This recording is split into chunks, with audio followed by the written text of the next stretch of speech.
Stomach It all Yeah. about? First, we'll start very simply. Yeah, so somehow found out about crime scene cleaning online. I don't know if I don't think I'd ever even heard of it, but I became interested. I think I became interested in it because I didn't know anything about it and I started researching Okay. it. And I came upon this YouTube interview where this guy interviewed some crime scene cleaners and he asked some questions about how it affected them psychologically. And I became interested in that. And I started researching crime scene cleaning companies around the world, and they all share the same basic qualification to do the job, which is you have to have a strong stomach, which I think is just an interesting idiom to use for a job like that. And it was also just interesting again that, I literally looked at crime scene cleaning companies in the States, Australia, Mexico, some places in Asia, and I just thought that was interesting that there's this Oh, universal wow. idiom being used, and you have to have a strong stomach to do the job. And I was like, okay, that's interesting. And I went on Reddit, and I had never been on Reddit, and I found a crime scene cleaner subreddit, and Oh boy. yeah, it was wild. I started interviewing some people through that, and I learned a lot. And it seemed like, in terms of like the term stomach, like to have a strong stomach, it seemed like the hardest part of the job was not really stomaching, like, the blood and guts of it. It's more of the psychological effects of it. And it seemed like the hardest part of that job is like the personal remnants left behind at a crime scene and what that can tell you about the person who passed away, like a final meal Yeah. or, a kid's toy left behind Yeah, or you do such a good job with that in the film too, of like showing these like really quick but like kind of heartbreaking moments, like in the gore of like a reminiscent of who a person was. And yeah. I like that you try to like get to that and not just be like he's cleaning up guts. Like there is a lot more going on here than just like cleaning up some blood out of a carpet.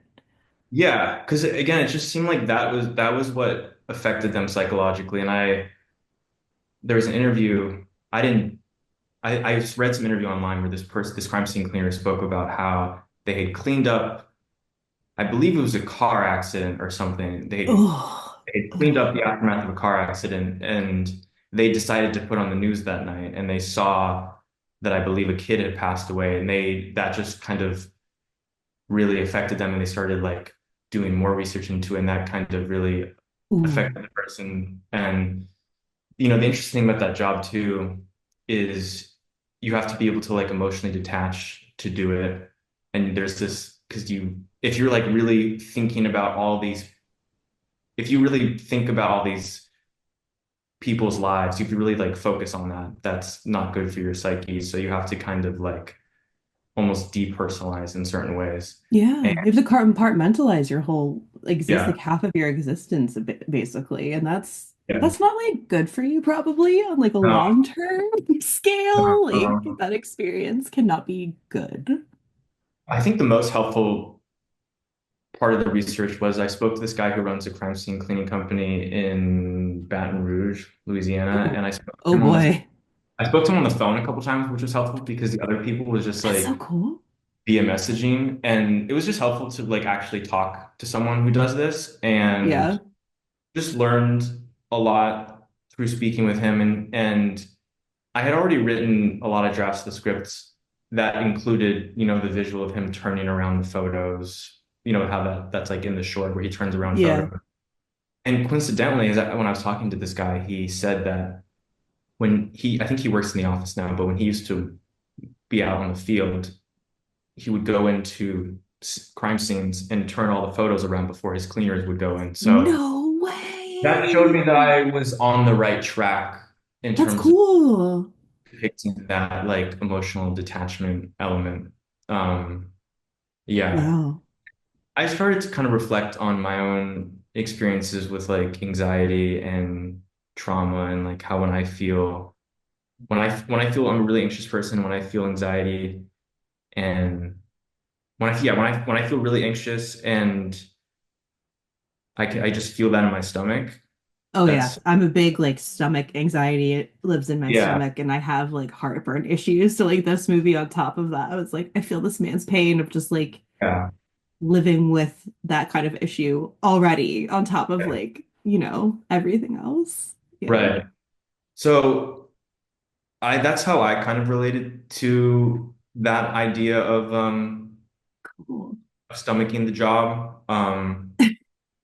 And then That is a crazy requirement though, that they're like, you have to just have a strong stomach. And that is like a wild thing to read in a job description. Or like however they word it is still such a wild thing to like realize as the main requirement. you have to have a strong stomach, and you have also emotional like you have to be able to emotionally detach. And That's hard. That's a so lot. those are so deeply rooted in like your psyche. And I was just thinking, yeah, like what type of person would want to do this job? It just made me think about that. And um, Cool.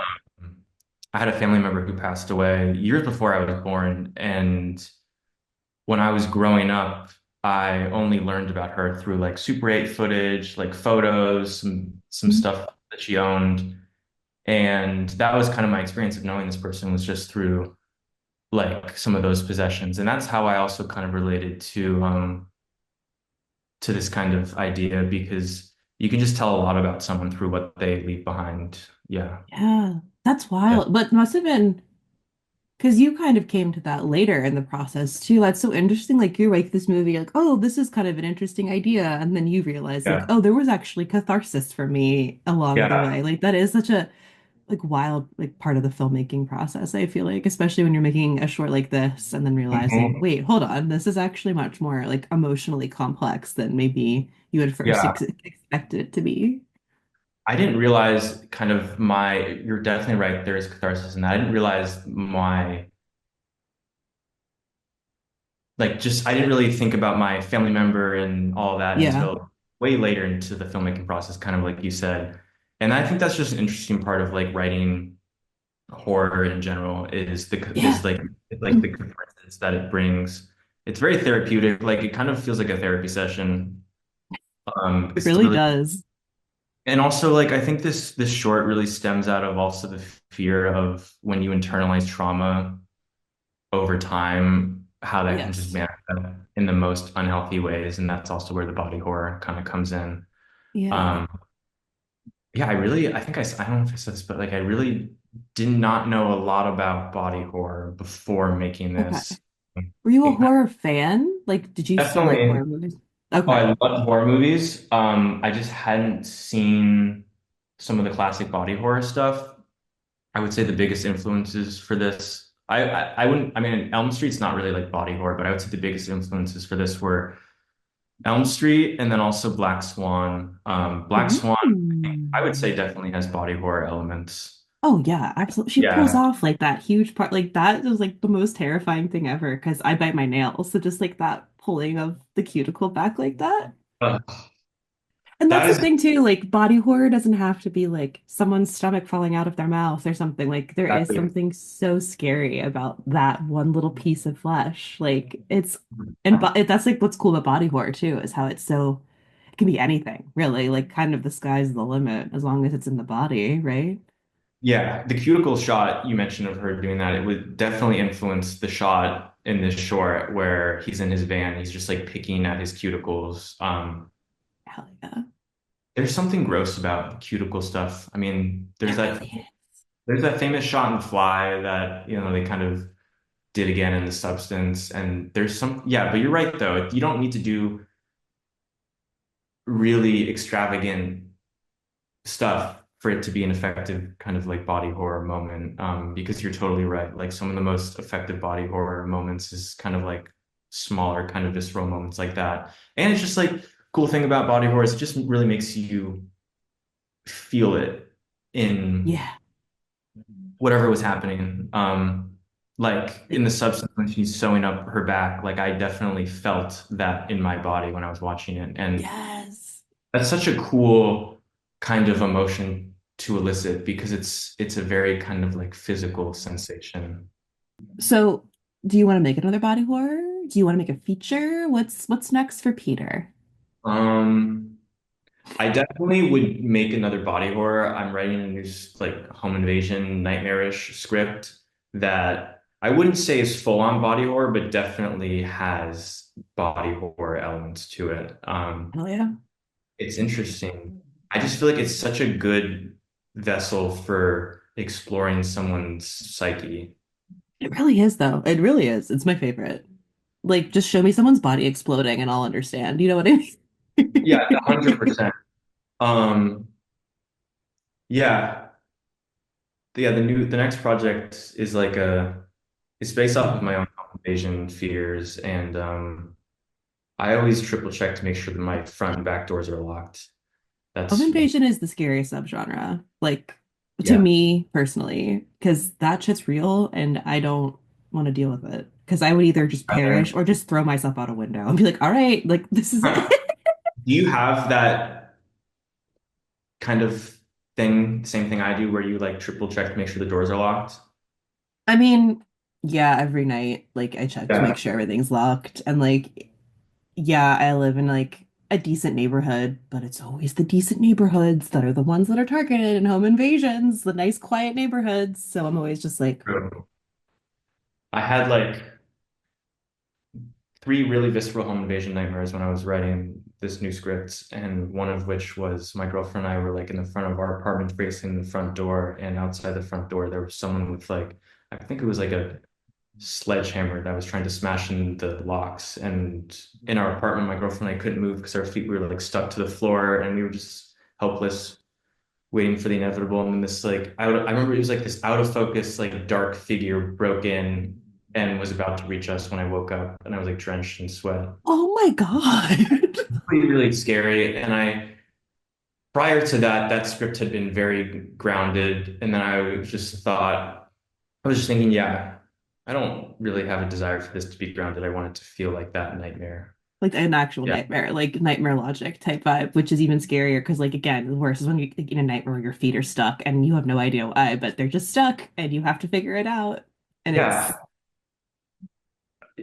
And the cool thing about oh, her, it's like it makes me think, it makes me reflect on my fears and anxieties. It's like, okay, what does that mean? I mean, it's kind of dream interpretation, but it's like, okay, what does that mean that my feet were stuck? What does it say about yeah, me? Um, One more thing I want to say about Stomach It too. I think absolutely. one of the kind of almost the MVP of that set was my good friend Layla, who did production design because she had to stage the crime scenes, which staging crime scenes is just, Oh God, I can't imagine. you know about this. Like it's just a lot of work and also like having it look specifically like talking about like the opening sequence with the three crime scenes, having that look realistic is really difficult. We looked at like dozens and dozens of crime scene photos Oh and God. we were interested in kind of putting a little story behind each of them. And that was difficult because there's no body, it's just blood or vomit or decomposition fluids left behind. But it's like, okay, how can we visualize like what happened, which was really difficult. Oh Um, wow. and then also on top of that, we obviously had like like the personal remnants in each of those scenes that the character fixates on. But she Yeah. also, Layla was amazing too because she had to like make his van feel really lived in. Like that character spends a lot of time in his like work van, and having Hmm. that lived in was a lot of work. We filmed at this apartment set in Alhambra that a lot of people shoot at. I think I've like sent you. I think what was that new? There's like some new Oh, it was feature. something that you sent me. You're like, we shot Yeah, this in the same yeah, apartment, and I was laughing. It yeah. was so funny, but it was something like big too. It was like a bigger thing. I cannot remember what it was, Dead but something. Dead Tales. Fuck, I don't remember what it's called. oh, is it Freaky? It wasn't Freaky Tales, right? It wasn't Freaky Tales. I saw Freaky Tales. It was Dead Male. Is that? Oh, that's right. Dead Mail. Yes, I love that. Like, yes. Yes, yes, yes. Yes, a lot of stuff is shot here. It's like this 70s dingy apartment set, and it's so run down. I mean, another challenge that Layla had was like having it feel like a young person could have actually lived here. Because again, you walk into that apartment set, it does not, It's it does, old. it's old, it's falling apart. Prior productions had come in, fucked up the walls. So just having that field lived in I know took a lot of work on her end, but yeah.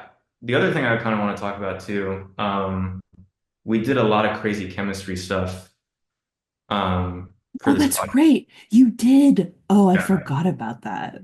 Yeah, because like so crime scene cleaners use this hydrogen peroxide spray to detect and disinfect blood. So I had seen that in some photos, a couple of videos. So yeah, when it strikes blood, it foams up, and so yeah, when it strikes blood, it like foams up white. And I thought that was really interesting, and I wanted to utilize that. But obviously, I wasn't going to use real blood, so having to figure out how to do that practically was yeah, that was the hardest practical element to figure out. Took months. Our practical effects artist wasn't sure how to do it. He has a chemist friend that he talks to a lot. The chemist friend had an idea that didn't work. We tested that out. That didn't work. We were having a Zoom. It was me, Ori, my producer, Emily, cinematographer, Liam, the editor, and then Layla, the production designer. And we were kind of just talking about how we may have to do the VFX route, which I really did not want to do because it Yeah. would be as successful. But then in the background of that Zoom, JP, who I told you about, was the guy who puppeteered the stomach through the mattress topper. Yeah. He heard of it, he was listening, and he was like, I feel like I can figure this out. So he used what's called elephant toothpaste, which is this chemical reaction where if you have like, like powdered yeast, if you have like Yes, powdered I'm looking. and put some water in it, when that reacts to hydrogen peroxide, sugar, dish soap, and water, it has this really dramatic kind of foamy reaction because Oh, yes. Okay. it has this really crazy foamy reaction because all, all the stuff like the hydrogen peroxide, the dish soap, the sugar, all that stuff is reacting to the yeast, and it's essentially like breaking down the enzymes in it. Sorry, it's like chemistry nerd stuff, but Wait, that's so cool though. really cool. We did an experiment. Layla and Emily were at my we were experimenting, and we bought some like little bit of carpet, and it worked, and I was like, yes, I just yes. imagine you sitting outside of your apartment being like, all right, guys, like it goggles on, like mixing things outside and like explosions out of beakers and Yeah, the middle of Los Angeles. so funny. So that worked, and then on set we only had like one or at the most two takes to do that because we had to buy carpet. The worst part and about practical effects is you only have one or two takes and you're and like, then you're please like look kind of good. screwed. Yes, so we had JP step his foot in this watery kind of yeasty solution. He stepped all over the carpet. And then in the spray bottle, yeah, we had hydrogen peroxide. We had 12% hydrogen peroxide, which is what crime scene cleaners use. Store-bought is 3%. So it's just like stronger. It was in the spray bottle, we had hydrogen peroxide, sugar, soap, water. And we told the actor roughly kind of where to spray, but he didn't totally know where to spray because when JP stepped in the carpet, you couldn't see where the footprints were because Hmm. that was the idea was like making these footprints arise out of nothing essentially. That's kind of what's weird for the character is because that reaction is only supposed to happen when it reacts to blood. So the actor did it. I think at first it wasn't foaming up, and I was like, oh, I was like, stressed because I was like, oh shit. But then I think he was just spraying in the wrong place, and then we got it. We did it in one long take, and that was it. And that was so gratifying. I So think it cool. was really cool for the crew too, because I don't think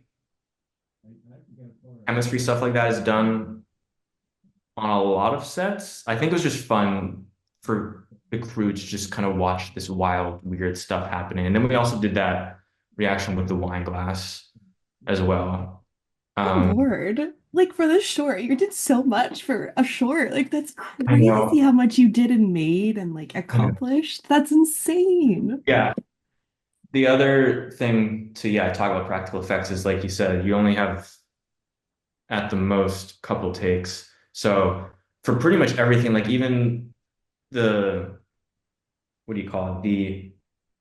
There's the second crime scene in the very beginning when they're cleaning up the Yeah. decomposition fluids. We only had one really like one take for that because we had to like put all those decomposition fluids in this like tile, and once you mop it up, doing a reset for that would take forever. So we kind of it's like we get it or we don't get it, and luckily we got it. And that was something that was nerve-wracking, but so gratifying that when you pull something off, it's really rewarding, but it's The best stressful. feeling in the world. Yeah. You like feel like the stress was worth it because now Yeah. it looks cool and Yeah. it's gonna look good in the film and I don't have to like cut around it or make it work. It just Yeah. worked. The final sequence was definitely the hardest scene I've ever had to direct by far. Mattresses are obviously expensive. We got like two mattresses.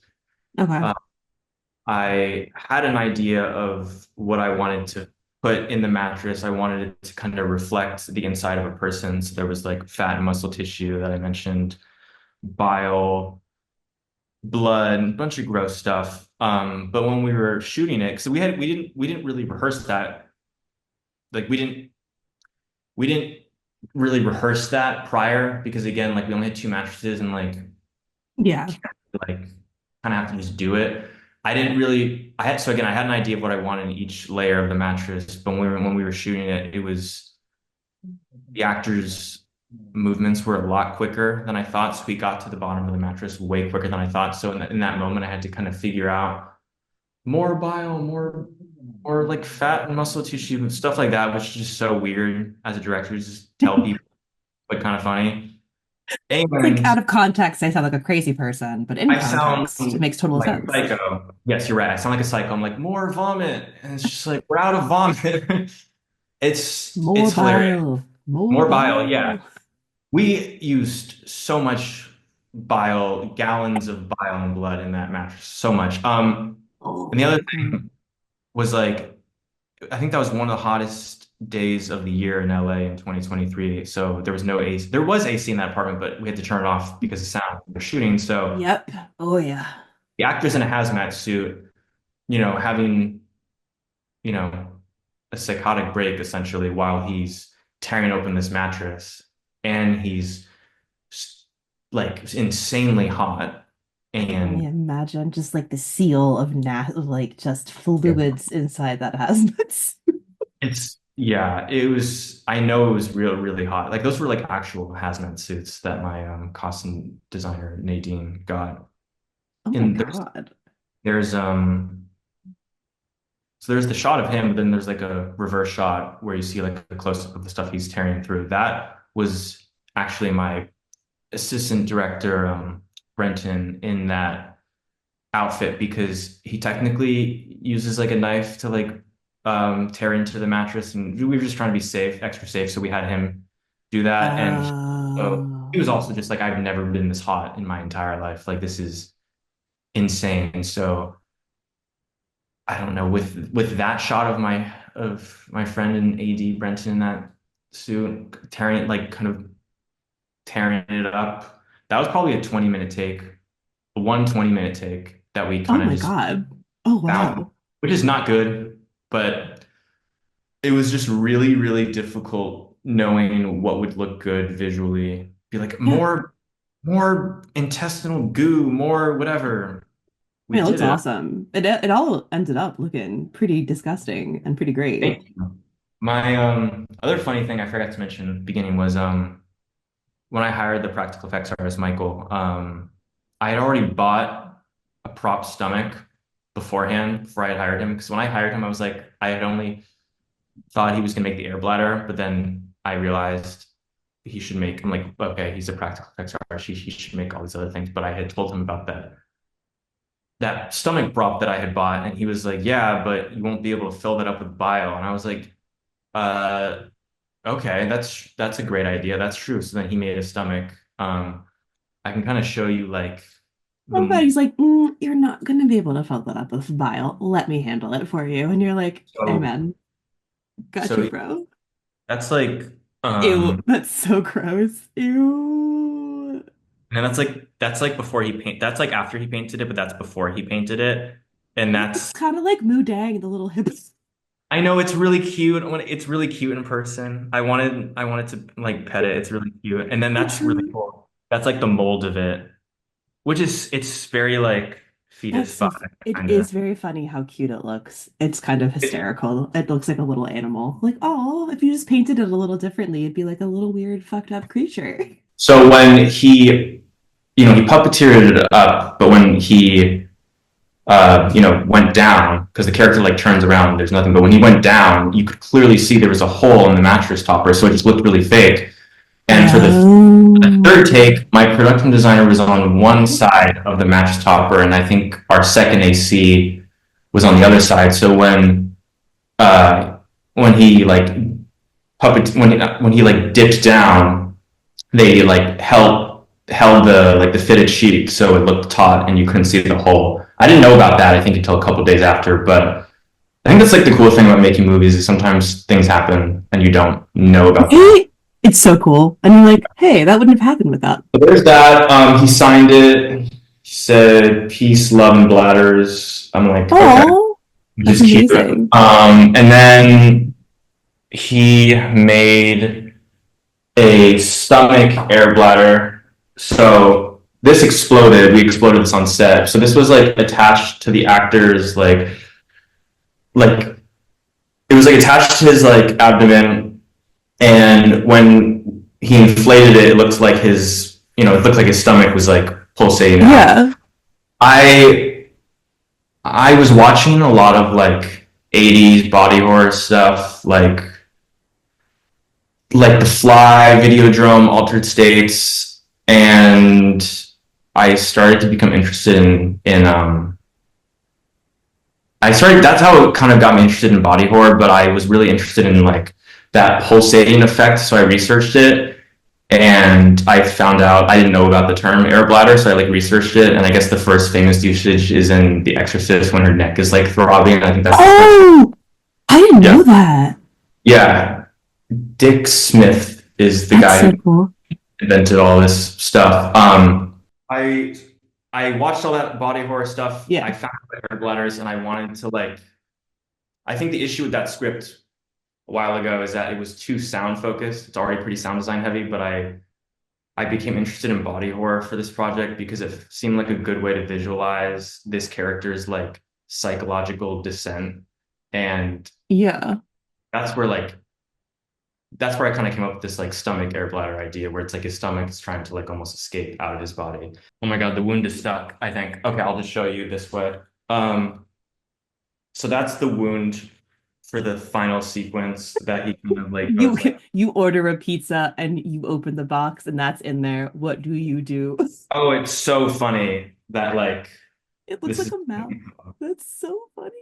um so he had to take a mold of the actor's abdomen um for this, and it was interesting on set.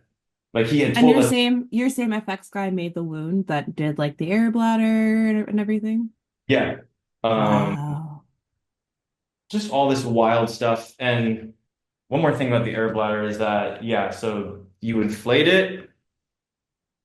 We had three takes of it, or excuse me, we had three shots with it, but you inflate it, and then the final shot, we just like exploded it essentially. It's almost like if you exploded a whoopee cushion in a weird way. I was gonna say it kind of looks like a whoopee cushion. Like right now, it looks like a Yeah. whoopee cushion. This is also like these are some of the molds he made. This is the prosthetic wound. That's like the mold of it. Um, did I already show you It's that? Wait. crazy that you made that like this much work went into this short film. The actor was the actor John is like a friend of mine. He was in my thesis film in college. Like I randomly just like I held an audition. God, this was like 2019, and he just came and I met him through that and I cast him in that. And then I was writing this. I was interested in casting someone who looked young and kind of innocent but hardened. And Okay. that's kind of It's a hard line, but it's a good but it yeah. exists, and this is a hard line to kind of navigate, especially casting. Yeah, because I feel like casting wise, I feel like the easy choice would have just been to cast a creepy looking person. I mean, yeah. He's the most energetic, optimistic, happy person. And I was like, I feel like if we put some scruff on you and I make you get look it. better, I think it could be interesting. So tell me about Um, the sound design of it's like Stomach It. I tried to be really meticulous with the sound design because you know, I think sound design and body horror go hand in hand specifically, Oh, but oh I yeah. just to make it as visceral as possible, I tried to really fixate on like really gross sounds, like this the shot of him scraping up the vomit. I we spent a good amount of time on, or even the shot of him like picking his cuticles. And Mm. then just I think part of the challenge was creating almost like creature sounds from the character's stomach because you never really Yeah. see his stomach, so it's almost like this off-screen creature, which my sound designer Karthik explained was like just really challenging because it's like usually with horror or a lot of times I feel like you have like a creature or a villain to you like there's already an inherent visual there, so you can kind of like base the sound off of the visual, but because it's internal, I think that was it was challenging, but I think it was a lot of fun trying to like play with like monster growls, rumbles, stuff like that. And then just like the final sequence with the mattress ripping took a lot of time because we had to like get all the different textures right of like what does it sound, what is like Oh, I didn't even think about that. Like the that took sound of so much like different kinds of ripping through intestinal. different Yeah. kinds of flesh.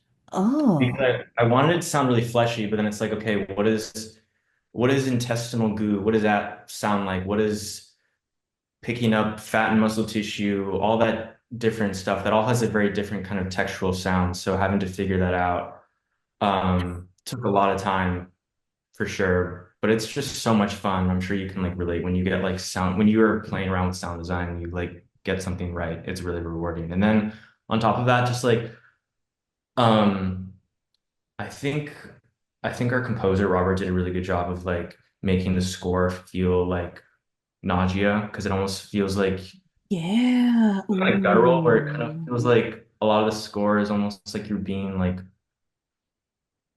I don't know, the score kind of feels like guttural and it kind of feels like you're being swallowed into this guy's stomach. It's kind of has that I type really of like how you played with that idea, like the whole sound of because again, I am a girly with GI issues and my stomach always makes weird sounds. So I was like, oh, we're embracing the weird monstrous sounds our bodies make on a daily basis. I love this. And just like that whole soundscape yeah, feels very familiar, which sounds very funny to say, but it's like familiar and not at the same time, which is cool. yeah, yeah. Hell yeah. I wanted the sound design of the score to kind of feel almost like one, like where you couldn't distinguish one from the other with all of the. Yeah. There's like weird growls and rumbling in the score and the sound design, but yeah, the goal was to have it feel very like intertwined. Yeah. That's so cool. I mean, like, and again, I don't think people realize or like appreciate how much work like this goes into a short film. It's not just feature films that get these like beautiful scores and really cool sound design. Like something I'm doing more of this year is just like really trying to watch more horror shorts and like really appreciate them because they like, I mean, y'all are making some really cool stuff and like a lot is happening with horror shorts. So it's cool to get to talk to you and get to hear about all the amazing work you poured into it because it obviously was a huge labor of love, like all films are. So it's awesome. Well, where can people watch this? Like, is it screening any more festivals? Like, is there a distribution plan? Can you tease anything? Um, I'm waiting to hear back from a lot of festivals, so I'm Okay, sure it'll definitely be at other festivals this year, but I'm still waiting to hear back from cool. a lot. Yeah. Hell yeah. Cool. Hell yeah. Well, I appreciate congratulations. you. Thank And you so much. y'all, please check out Stomach It if you can at a festival or keep an eye on Dread Central for news about it because it is nasty and it is beautiful.